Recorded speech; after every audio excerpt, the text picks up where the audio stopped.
I got a bag of chips. I'm not gonna really eat them on thing, but I wanted to open the bag on microphone for all to hear, for all to listen. Yes, yes, yes. I'll eat one chip.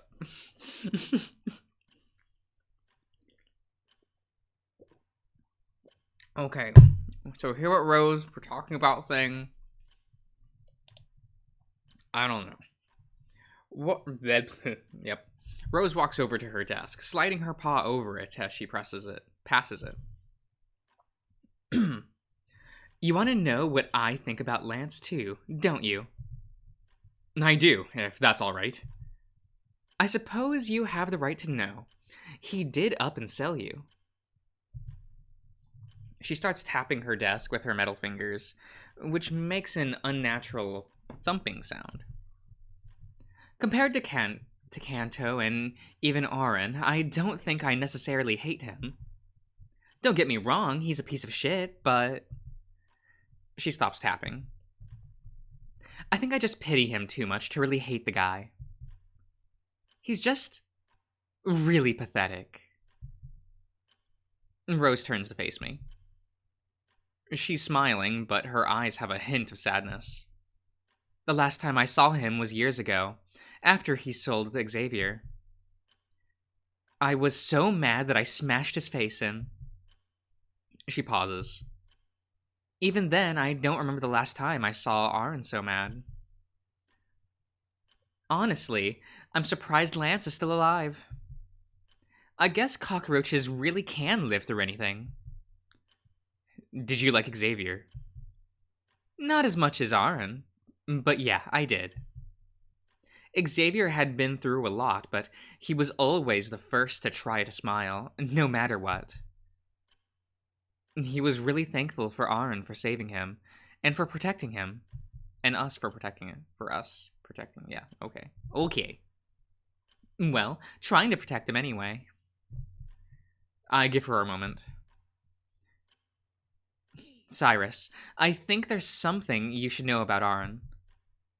He really loved Xavier, and Xavier loved him back. They became inseparable. After Reggie died, I think Lance grew more and more envious of their relationship. They even moved in with each other. Rose hesitates to continue. I know they've been through a lot, maybe even more than Xavier. That's why I have a personal request. What is it? I want you to be patient with Auron, if you can. I can already tell he's being very protective of you. It nearly got him in trouble with our boss. He just doesn't want another Xavier to happen. Rose scratches at the back of her neck. Her head? Yes. None of us do, if I'm being honest. If you need any help, please don't hesitate to ask. I'll have you know I'm pretty good at bashing people's faces in. I don't doubt it. I do appreciate it, though. I try to flex my twig of an arm. I wouldn't mind being able to protect myself if I need to. Well, you came to the right place, but before all that...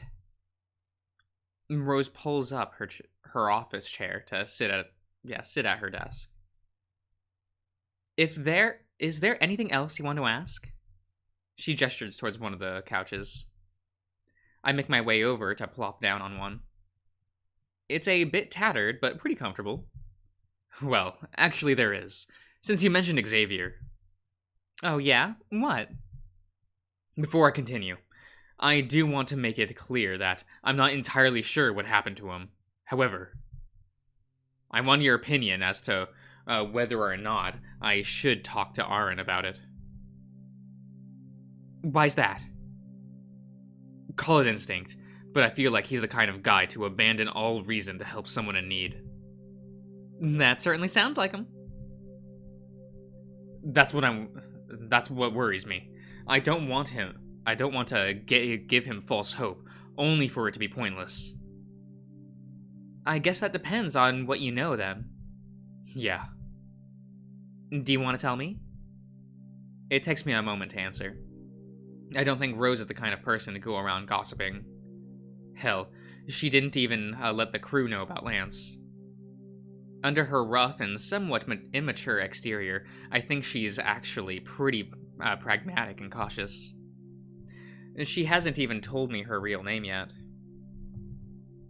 She actively works around having me add her to my axiom as well. Xavier might still be alive, but it's a big might. I don't know where he is or what they've done with him. I close my eyes to try and focus. I remember hearing about him when Ressam got him back. They mentioned taking him somewhere new, where he wouldn't be able to get out. I swallow. Somewhere that anyone who escapes can look forward to. Wait, somewhere that anyone who escapes can look forward to, should they be caught. That won't happen to you, Sai. We'll make sure of it. Rose tries to comfort me. I didn't realize it, but I'm starting to shake. I take a breath to calm myself. I hope not. Regardless, I don't want to let that fear control my life. I lean back against the couch to stare up at the ceiling. Even though my emotions are rather stunned, I want to at least try to live normally. Well, as normally as I can. Rose starts to clap, which makes me look at her. Quite the speech, Sai. It takes fortitude to still have the will to live after everything. I'm not sure I'd go that far. Honestly, it might be more out of spite at this point. A big fuck you to Ressam and whatnot. Spite is a hell of a motivator. I know I wouldn't have gotten this far without it. Oh yeah? Why's that? Ah, well... Rose looks over to the clock on the wall. That might be a story for another time. We really should get started soon. Vita will get pissed if we're just killing time like this. You're really scared of him, aren't you? Terrified, but that's what I like about them. Rose shivers playfully. You should see them when they get really mad. Actually, no, you shouldn't. I will do my best to stay on their good side then. That's harder than you'd think, but I wish you luck nevertheless. Rose gestures for them to go over to her. Come here. Let me put my ID in your axiom. We can chat through all of the hours of the night if you want. Really? Are you sure? I'm not very smart, but I'd like to think I have fairly good instincts. I can usually tell when people are lying or not, although Aaron's better at it than I am. You can tell people's heart rates too. Pretty much. When you were telling me about wanting to protect Aaron's feelings, I knew you were being genuine. Aaron means a lot to me, Cyrus. I don't want him to hurt anyone anymore either. That's what that said. Yes. She starts gesturing me over faster. Now come on. Let me show you my awesome name? I can't help but crack a smile. What a weird woman. I like her. I take some effort to get off the couch. I didn't realize how much I sunk in it. Be right there. Cut this old man some slack, would you? Oh, please. We'll get some fire back in your step before you know it. She cackles to herself as I walk over. I present my axiom to her with the ID screen open. He really gave you his axiom. Whose? This screen is a lot weirder than the rest I've seen. How do I add it? She ignores me as she fumbles with her own axiom. Here, I think I can do it like this. She slides her screen towards my direction, causing a profile to pop up. Now don't laugh. I know it's not the most unique name, but that's the beauty of codenames. Rose says says with a hint of bashfulness. Let's see. Karen Streiser? That's me. Cool, right? You're flip-floppy. You know that. I really can't get a read on you.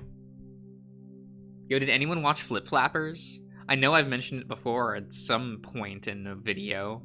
Maybe not in this playthrough, but I know I've mentioned it before. What a neat series that's kind of terrible. I really can't get a read on you. Sure, it's cool, I guess. Pretty, too. Aw, stop. You're making me blush. She pulls me in close so she can give me a noogie. Gotta keep on your toes, Cyrus Cantwell. Hey, stop. My hair is already a mess as it is. So true. After we have a good workout, let me tidy it up. The first session is on me. How kind of you. Can you let me go now? Nope, let's go. She keeps me close to her as she stands up. Her abs are really hard. That pit of anxiety starts to grow in my stomach again. What is this crazy woman? What is this crazy woman going to have me do? Push-ups, sit-ups, crunches. Probably. I don't know what physical therapy is about. To my surprise, Karen is actually pretty gentle with her training. She gives me some weights to try curling, and lets me rest frequently. She cheers a little too much. Yeah. The rest of the gym goers keep glancing over at me. I guess I can't blame them. Karen gave me some spare workout clothes, which makes me stand out. Just a tank top and some gym shorts. Not a very concealing outfit, which lends to the gawking. Karen snarls at them for focus on their own regiments, which gets them to stop looking. I appreciate that. By the way, why is this called the Energym? Oh, there's a machine in the basement that stores energy. The kinetic movement the exercise equipment produces helps to charge batteries down there. Karen points to a lion working out. Do we see him? He's using one of those machines where you pull the line as far as you can away from the wall. A lot of the tech we have nowadays is powered by stuff like this. It's a lot cleaner and not nearly as expensive as Lodestar tech. The lion working out lets go of the rope, causing it to violently fly back into the machine. He's sweating quite a lot and panting.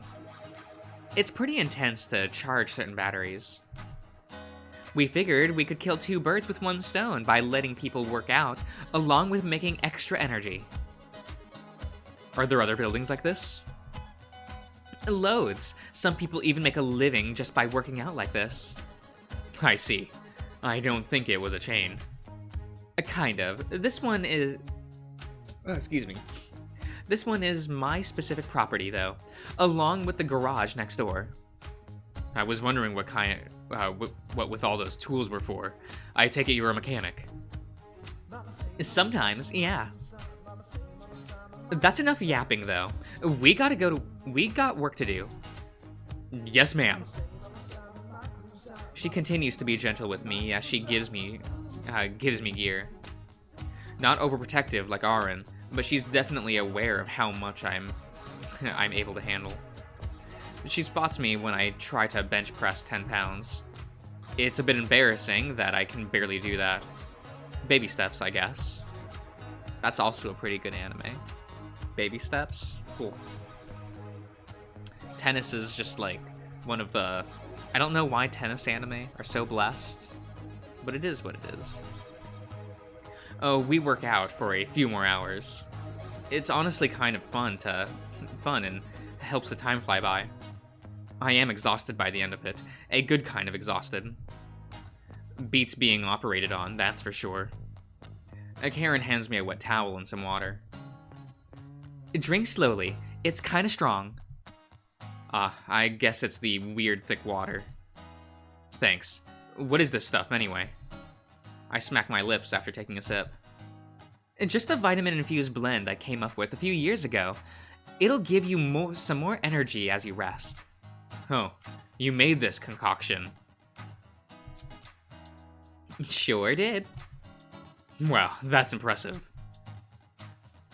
What did I say about making me blush? She moves in for another noogie, but instead goes just for ruffling my sweaty hair. Vita says we should do this a few times a week. Is that all right with you? I don't see why not. It's not like I have anything planned for the immediate future. Cool. If we have time later, I can show you what I'm working on next door.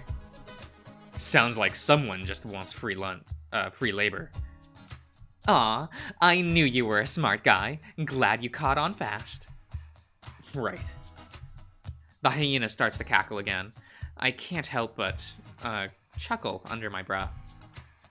We rest for a little while longer before she starts beckoning me back into her office.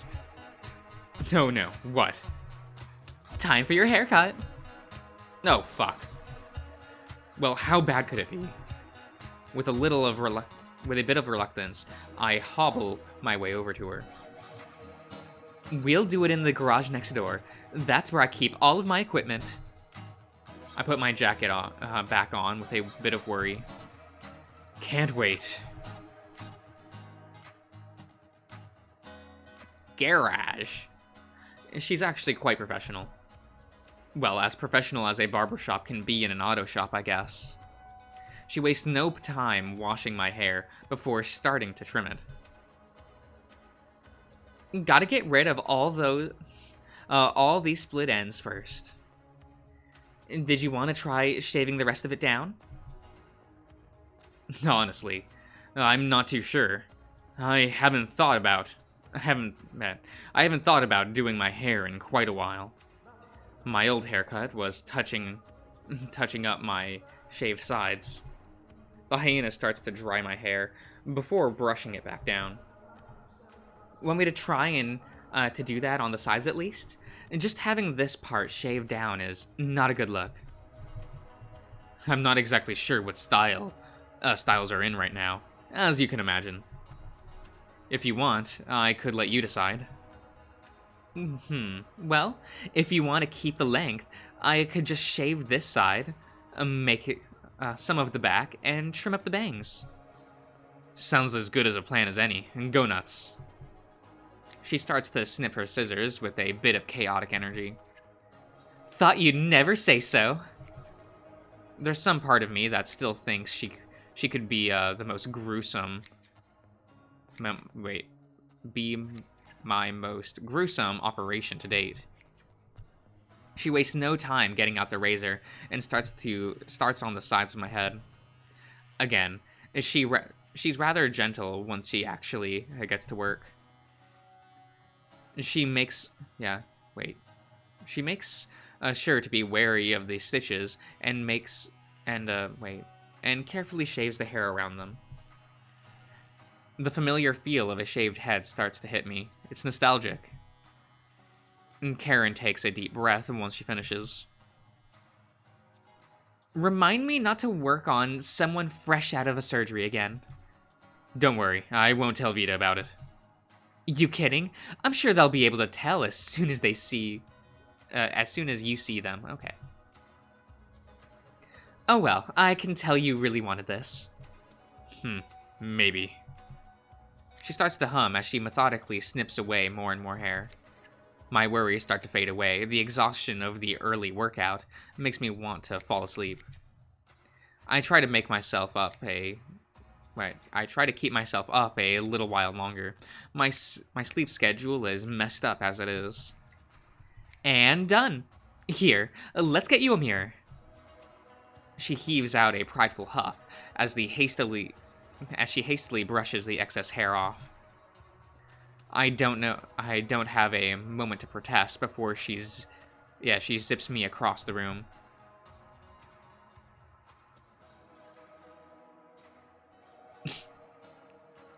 Okay, sir. Okay. Oh, that's. We'll